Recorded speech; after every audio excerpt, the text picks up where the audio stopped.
இந்த பையன் பல தடவை 10th ஃபெயில் ஆட்டான்னு சொல்லி அவங்க அப்பா ஊரில் இருக்க டெய்லர் கடைக்காரன்ட்ட கூட்டு வந்து இவனுக்கு ஏதாவது சொல்லி கொடுன்னு சொல்லிட்டு போயிடுறாரு.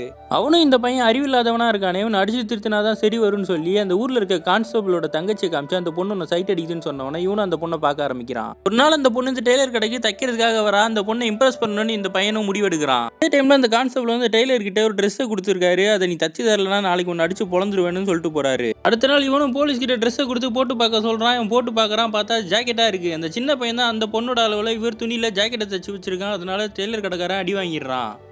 அந்த பொண்ணுக்கு கல்யாணம் ஃபிக்ஸ் பண்ணியிருக்காங்க. அதையும் தடுக்கணும். அதே டைம்ல இவனை அடிச்சவனையும் பழி வாங்கணும்னு 2 பேரும் சேர்ந்து குடிச்சிட்டு ஒரு முடிவு எடுக்கிறானுங்க. சாவி இல்லாத பூட்டை வச்சு அந்த பொண்ணு ரூமை பூட்டிட்டு அந்த கல்யாணம் நின்றுடும் சொல்லி பிளான் பண்றானுங்க. ஆனா அந்த டெய்லரு போதையில போய் அந்த பொண்ணு ரூமை உள்பக்கமா பூட்டிட்டு உள்ளே அந்த பொண்ணு கூடயே படுத்திருந்திருப்பான். காலையில போலீஸ் எந்திரிச்சு பார்த்து இவனை போட்டு அடிச்சு பொழந்துட்டு வேற வழியே இல்லாம அந்த பொண்ணை இவனுக்கு கல்யாணம் பண்ணி வச்சிடுறாங்க. இந்த சின்ன பையனை ஜன்னல் வழியா அதை பார்த்து நின்று அழுதுகிட்டு இருக்கான்.